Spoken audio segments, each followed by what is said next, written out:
계속 진행하도록 할게요.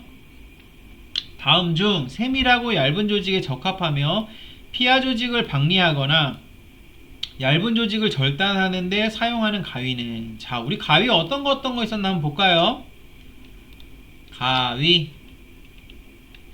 자, 일단은 수술용 가위가 쭉 뻗어 있는 가위도 있고 휘어 있는 가위도 있다 그랬어요. 여러분 수술용품 한번 보셨죠? 그러면은 휘어 있는 것도 있고 뻗어 있는 것도 있고, 자, 그 다음에 그래서 휘어 있는 거, 요렇게 휘어 있는 걸 우리가 커브드, 뭐 망곡형 가위, 그죠? 뻗어 있는 걸 갖다가 직선형 가위라 그랬어요, 그죠?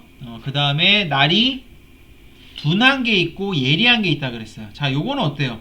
뭉툭한 게 둔하죠.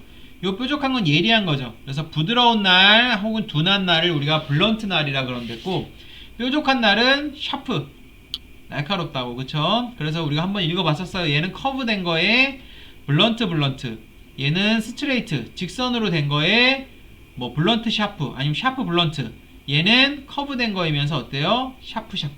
그런 식으로 우리가 일단은 가위를 갖다가 분류를 할 수 있다고 말씀을 드렸었고, 가위의 종류가 되게 많았죠, 그쵸? 자, 가위의 종류가 되게 많았는데 일단은 뭉툭하면서도 듬직하게 생긴 가위가 마요 가위.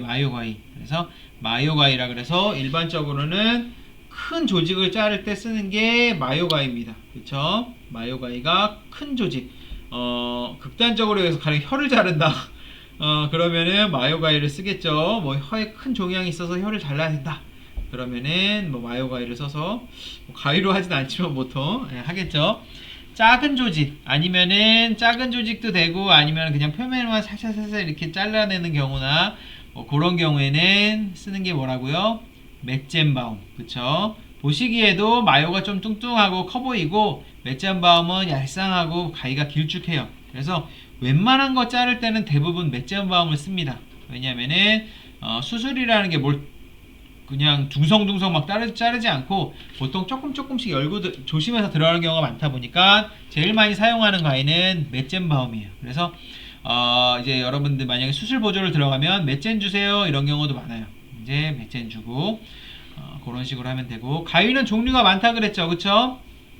종류가 이제 많다 그랬고, 자, 맷젠바움이랑 마요랑 옆에 딱 두고 보니까 마요가 조금 더 양측으로 넓고 뭐 이런 그 줄기 같은 것도 보면은 조금 이제 두껍죠.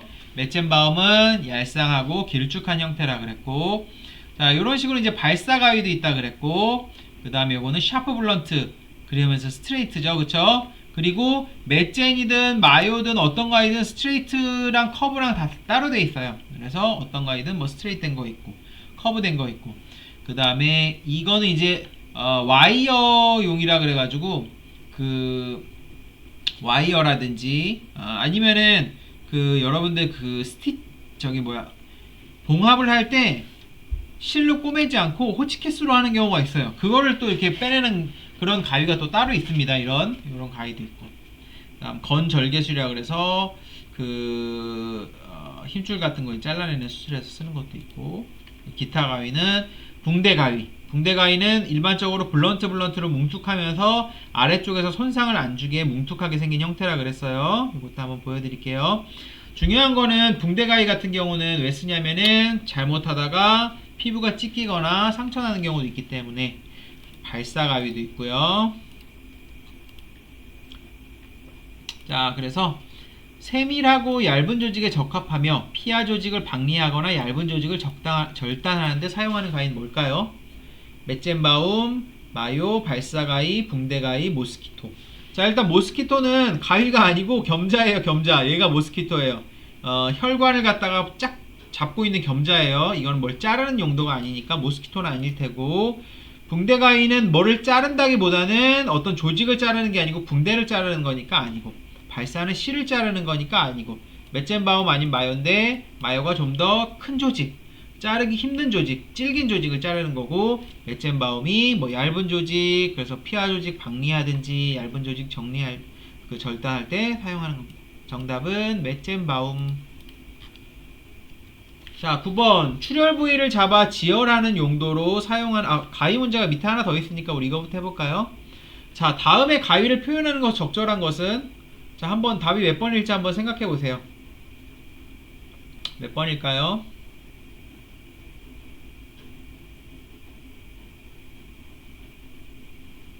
1번이죠, 1번. 그쵸? 처음에 얘가 뭐죠? 블런트, 샤프. 그러니까 블런트, 샤프. 자, 이번에 스트레이트냐 커브냐인데 스트레이트냐 커브예요. 커브면은 가위가 옆에서 봤을 때 이렇게 올라가야 되죠. 스트레이트면 쭉 뻗어 있고, 그쵸? 그러니까 스트레이트. 정답은 1번이 되겠죠? 정답은 1번.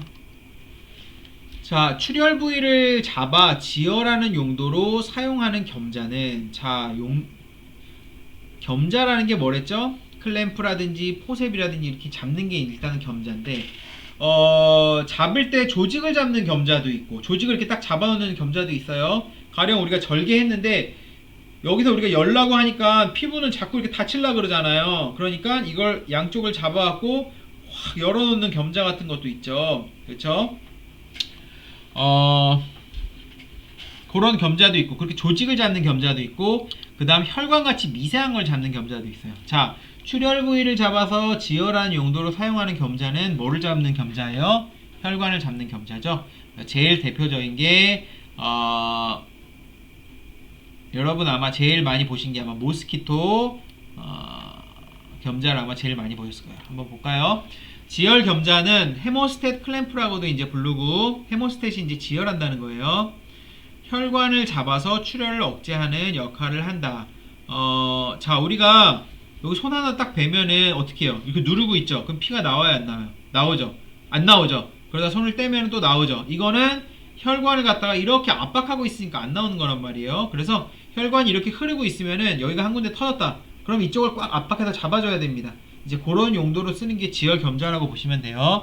혈관을 잡아서 출혈을 억제하는 역할이고, 자, 제일 큰 거를 잡는 게 바로 로체스터 카마트. 그래서 요거는 뭐 중성화 수술이나 아니면 연부조직 수술할 때 좀 쓴다고 했고, 제일 많이 쓰는 게 이 두 개예요. 그래서 시험이랑 관계없이 여러분이 이제 수술실에 들어간다 그러면 대부분은 켈리 아니면 모스키토입니다. 이런 거는 한두 개만 있진 않아요. 그 수술팩 같은 거 보면은 몇 개씩 들어있습니다. 켈리 모스키토 같은 거는. 왜냐면은 만약에 여기 뭐 절개를 어디를 한다 그러면 혈관이 여기저기 막 흐르거든요. 이걸 다 일일이 잡아주기 때문에 큰 혈관은 어느 정도 크다기보다는 어떤 사이즈가 있으면은 켈리 겸자 아니면은 크라이어 겸자라는 것도 있어요. 켈리 아니면 크라이어를 쓰고, 그 다음에 그 모스키토는 보통 작은 혈관, 모세혈관 잡을 때 많이 쓰게 되고요. 자, 어쨌든 켈리가 요거예요. 모스키토가 요거고, 크기만 조금 다르고 생긴 건 되게 비슷하죠. 그리고 요거는 뭐 생긴 게 좀 아예 다르죠. 아예 크게 잡을 수 있게 해놨죠. 로체스터 카마트 겸자, 제일 큰 거 잡는 거. 그리고 안에도 조금 다르다 그랬죠. 그렇죠? 요게 이제 모스키토, 이게 켈리나 크라이어 같이 중간 겸자, 요게 로체스터 카마트. 안에 격자 무늬가 돼 있어요. 일자로 돼 있기도 하고 모눈종이처럼 십자로 돼 있기도 한데, 그것도 겸자마다 조금씩 다르고. 자, 보시면은 살을 딱 가르고 그럼 혈관이 안에 보일 거 아니에요?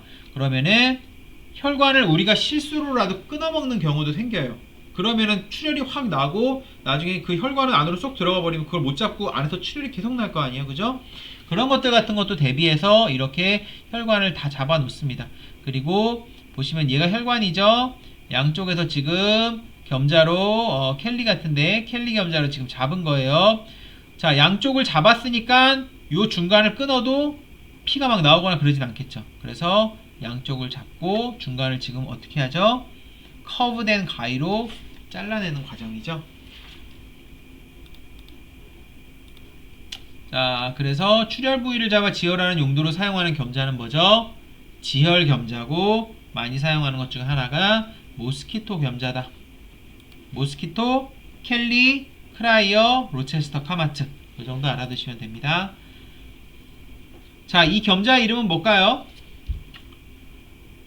이 겸자의 이름 어디서 본 것 같죠? 한번 찾아볼까요? 딱 나왔네.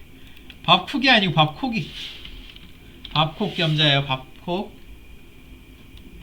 밥콕 겸자라 그래서 자, 이제 조직 겸자라는 건 뭐냐면 아까 말씀드렸듯이 살을 갖다가 찝어야 되는 상황이 있어요. 혈관을 찝는 게 아니고 살을 찝어야 되는 상황에서는 이렇게 뭉툭한 걸 쓰는 경우가 있고, 앨리스 겸자라 그래서 경우에 따라서는 이빨 있는 걸로 세게 찝어야 될 수도 있어요. 그래서 밥쿡 같은 경우는 세게는 잡을 수 있지만 이빨은 없기 때문에 조직의 손상은 안 가겠죠. 앨리스는 어때요? 이빨이 있기 때문에 조직의 손상이 가죠. 그래서 앨리스 겸자가 있고 밥쿡 겸자가 있고, 밥쿡 겸자가 이렇게 뭉툭하게 이빨 없이 잡는 형태, 앨리스 겸자가 이빨 있이 잡는 형태. 이거는 이빨이 없는 상태로 잡는 거고, 자, 이거는 지혈 겸자처럼 생기지 않았죠? 혈관을 잡게 생기지가 않았잖아요. 기본적으로 생긴 게 조직을 갖다 이렇게 집게처럼 잡는 용도잖아요.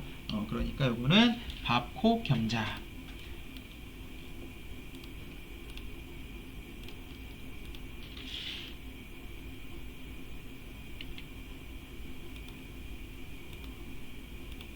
자, 그래서 얘는 백하우스 타워 클램프라 그래서 얘는 이따 문제가 나오니까 그때 다시 얘기하도록 하죠.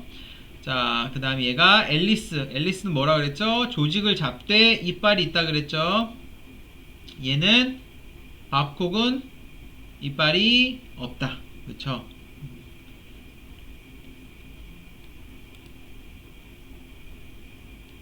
백하우스가 나왔나?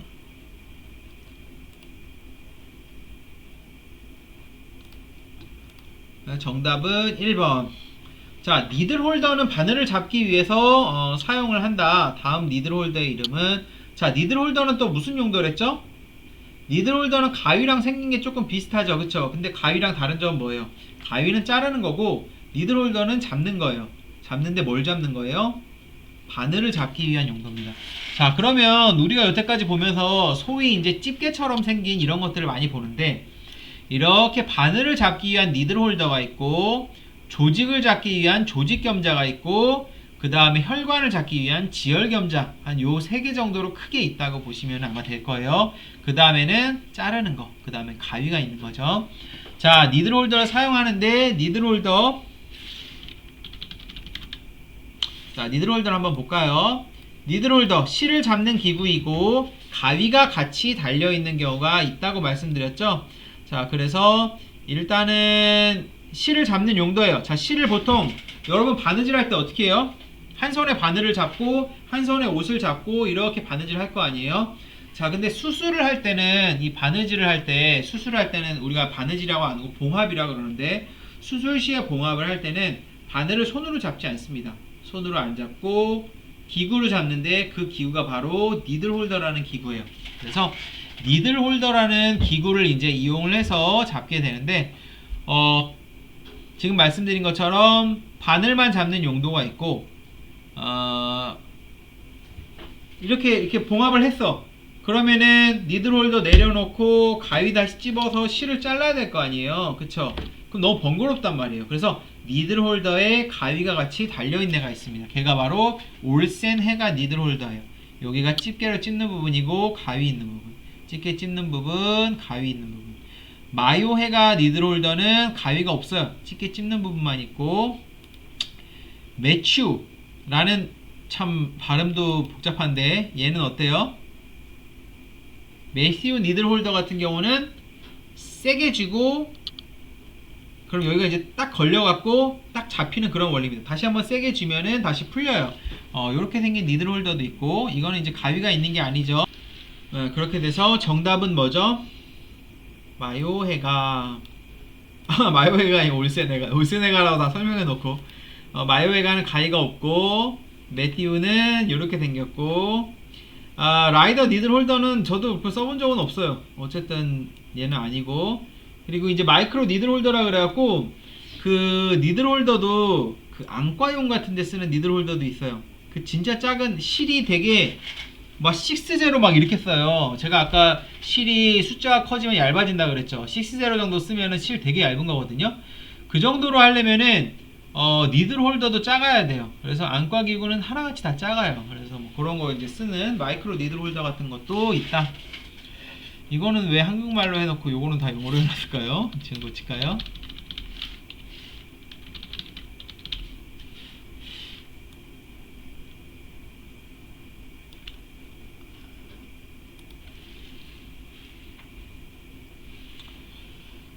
다음 중 C4 블레이드는, 자, C4 블레이드는 제일 많이 쓰는 블레이드라 그랬죠.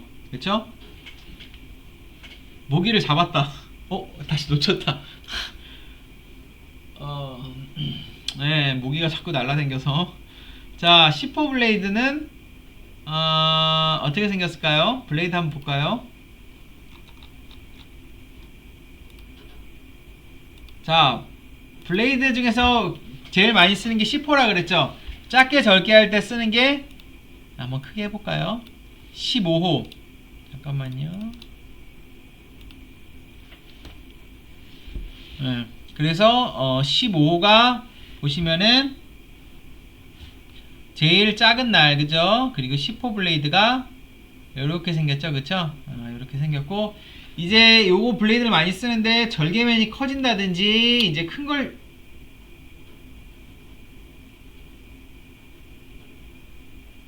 이건 약간 보면 21호처럼 생기기도 했다. 여길 보면 10호인데 10호네 10호. 네.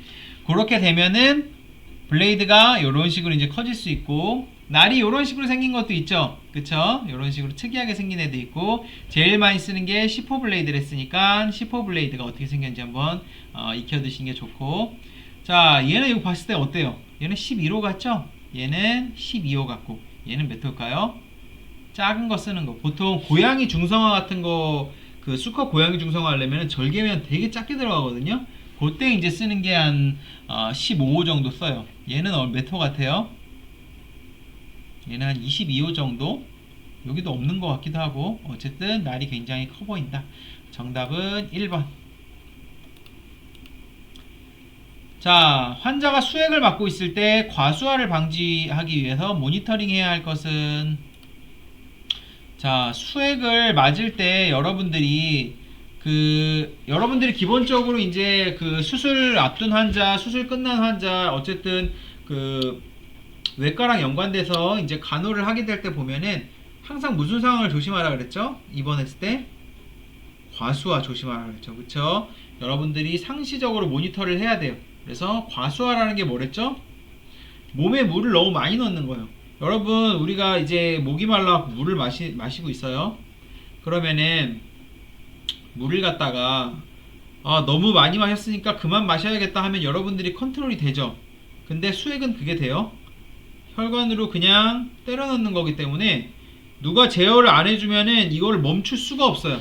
그래서 수액이 과하게 많이 들어갔다 싶으면 동물이 항상 티를 냅니다. 그 중에 제일 대표적인 게 뭐라 그랬죠?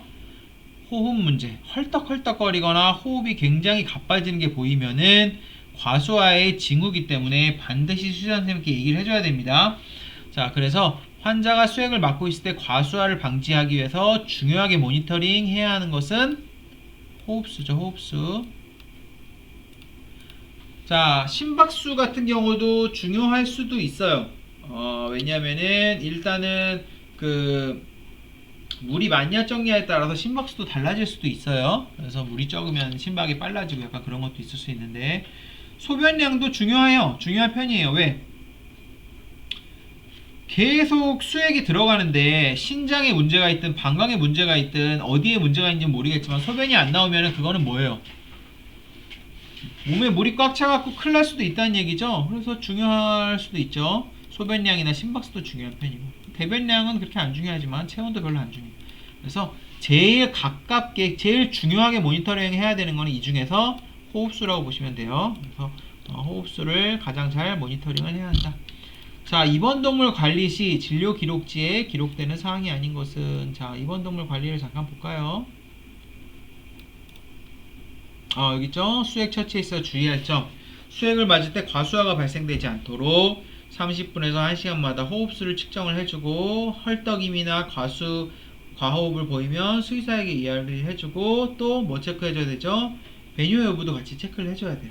그래서 호흡이 배뇨보다는 더 중요합니다. 호흡은 순식간에 생기기 때문에 그렇게 되는 부분이고, 진료 기록지 어떤 거 있다 그랬죠? 자, 우리가 일단은 입원을 하면은 동물마다 진료 기록지가 다 하나씩 생긴다 그랬죠? 그러면은 30분, 1시간, 4시간, 길게는 12시간이나 24시간마다 한 번씩 특정 사항들을 체크를 해야 됩니다. 가령 뭐 12시간에 한 번씩 얘 약 먹어야 된다, 주사 맞아야 된다. 그러면 뭐 수의사한테 확인을 해보든지 해서 주사 먹었는지, 주사 맞았는지, 약 먹었는지 여부도 체크해봐야 되고, 자, 소변량을 4시간에 한 번씩 체크해야 된다. 그럼 소변 쌌는지 안 쌌는지 패드도 한번 들여다봐야 되고, 그런 식으로 그 진료 기록지에 그런 것들 기록하죠.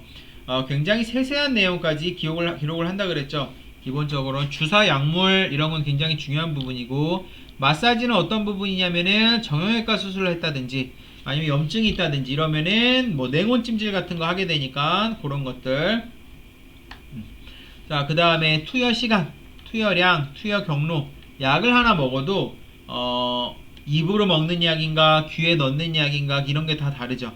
그리고 약을 갖다가 먹는 약이냐 주사로 맞는 약이냐 다르고, 투여량은 당연히 중요하죠. 많이 맞으면 죽고 적게 맞으면 약효가 없고, 투여 시간과 간격도 있죠. 12시간짜리도 있고 24시간짜리도 있고 6시간에 한 번씩 맞는 것도 있으니까 이것도 중요하고, 수액도 중요하다 그랬죠. 왜?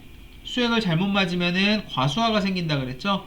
수액 속도, 그 다음에 수액팩 같은 경우 뭐 이런 경우가 많지는 않지만 잘못하면 공기가 들어가는 경우도 있고, 처치 같은 경우는 뭐 배뇨를 잘 하고 있는지, 카테터 잘 연결되어 있는지, 그 다음에 뭐 이렇게 뭐 가령 붕대 풀어주고 이런 것들 처치 같은 거 잘 돼 있는지 이런 것들도 진료 기록지에 다 기록을 하게 돼 있고, 일반 사항으로 꼭 의료적인 사항이 아니더라도 밥 먹는 거, 컨디션, 그쵸? 그 다음 자발 식욕의 여부, 그 다음에 얼마나 마시나, 소변을 얼마나 싸나, 구토나 설사하나, 그 다음에 활동성, 기력 여부, 그 다음 반응성 같은 것도 봐요.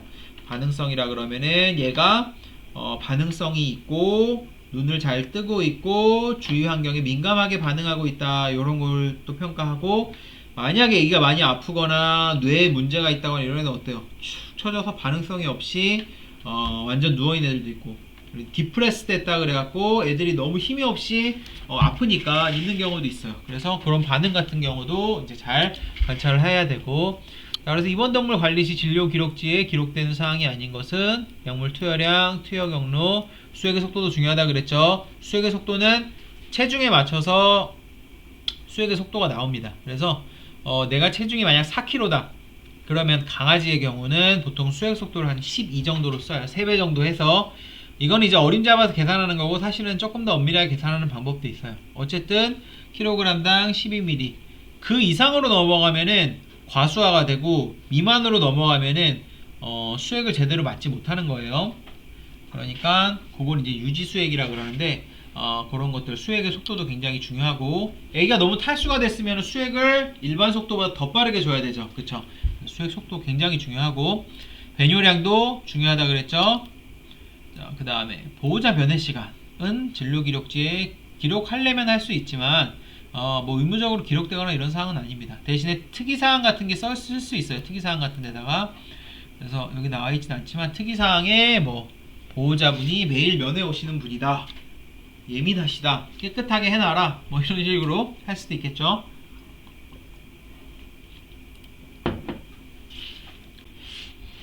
자, 이번 환자의 케이지 청소 시 바르지 않은 것은, 자, 케이지 청소 잠깐 볼까요? 옆 케이지에 살짝 옮기거나 다른 테크니션이 잡도록 한 후에 청소를 해야 된다.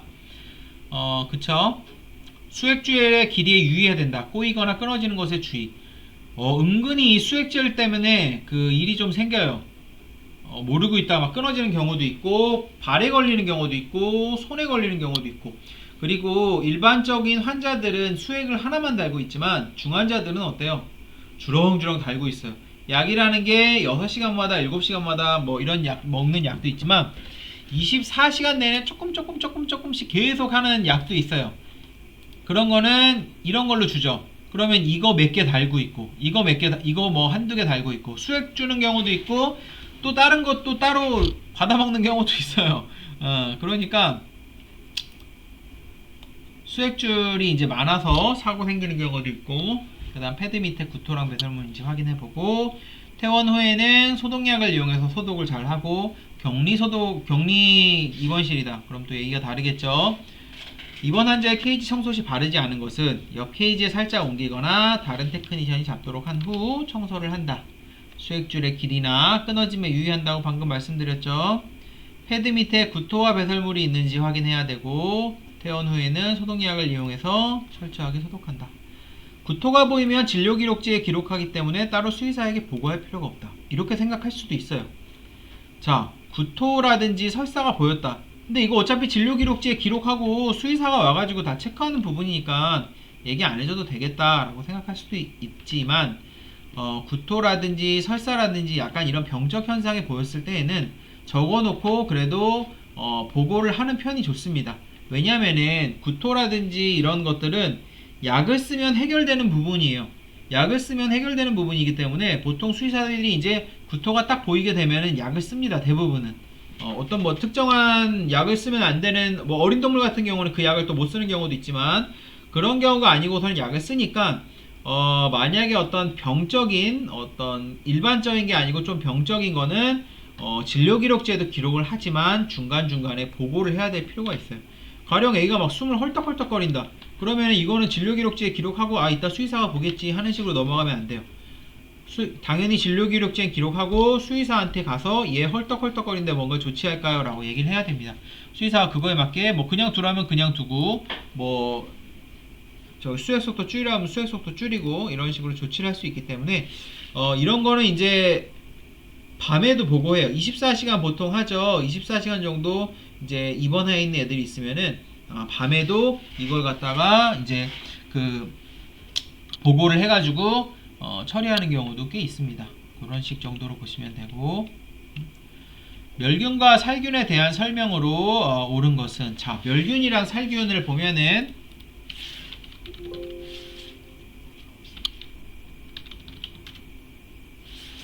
제일 대표적인 차이점 뭐라 그랬어요? 멸균은 말 그대로 말이 무섭죠? 균을 멸절시키는 거예요. 그러니까 포자까지 완전히 제거하는 거고, 자, 포자라는 게 뭐죠? 세균이 있으면은 모든 세균이 그런 것은 아니고 몇몇 세균들은 환경이라든가 아니면 상황이라든가 이런 것들이 좋지 않으면은 가령 너무 뜨겁다, 온도가 너무 높은 상황이라든지 아니면 햇볕으로부터 직사광선을 받고 있는다든지 아니면 건조한 상황이라든지 이런 식으로 상황이 좋지 못하면은 본인 스스로 포자라는 거를 만들어냅니다. 아포라고도 불리고, 그러면은 걔네들이 되게 안 좋은 환경, 심지어 막 팔팔 끓는 물 같아서도 생존을 하고 있다가 나중에 환경이 다시 좋아지면 막 자라요. 그러면은 살균은 일반적으로 우리가 균을 죽일 수 있지만 그 포자까지는 제거를 할 수가 없습니다. 멸균은 포자까지 제거하는 과정이. 정답은 1번입니다. 자, 멸균과 살균은 시간의 차이일 뿐 동일한 절차이다. 그렇지 않죠. 동일한 절차가 아닙니다. 그리고 시간 같은 경우도 멸균이 더 걸려요, 살균이 더 걸려요? 기본적으로는 멸균이 더 걸리겠죠. 하지만 방법에 따라서 어떤 거는 멸균이라도 짧게 끝나는 멸균이 있고 어떤 건 살균이라도 길게 가는 살균이 있죠.